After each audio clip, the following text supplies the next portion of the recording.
So let's know the science behind कि आपका asthma और उसकी मेडिकेशंस कैसे एडवर्स इफेक्ट करते हैं आपकी ओरल कैविटी पे और क्यों होता है ये सब। Let's know about that. So सबसे पहले जानते हैं कि कंटेंट क्या होता है इसका इनहेलर में जो आपकी अस्थमा ड्रग्स होती हैं।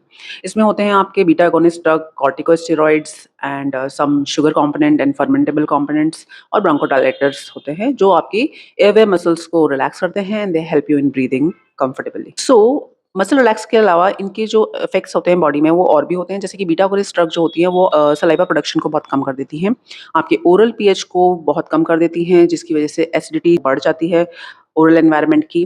एंड कॉर्टिकोस्टेरॉइड इम्यूनिटी को वीक करता है, तो इन्फेक्शन से फाइट करने की जो एबिलिटी है वो कम हो जाती है।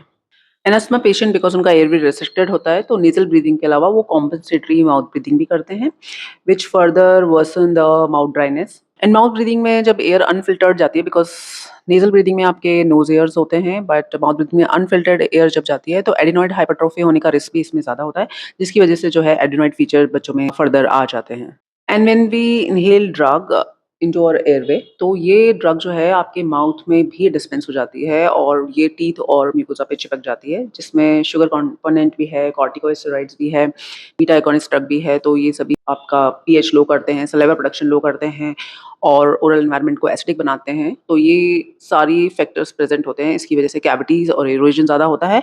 और कॉर्टिकोस्टेरॉइड्स है प्रेजेंट, तो इसी वजह से आपको लॉन्ग टर्म रिपीटेड एक्सपोजर होने की वजह से लॉन्ग टर्म में ओरल थ्रश या कैंडिडियासिस इन्फेक्शन जिसको बोलते हैं, जो कि एक फंगल इन्फेक्शन है, वो होने का रिस्क भी रहता है इन पेशेंट्स को। And now will talk about कि क्रेनियोफेशियल डिफेक्ट्स बच्चों में जिनको अस्थमा है वो कैसे होते हैं।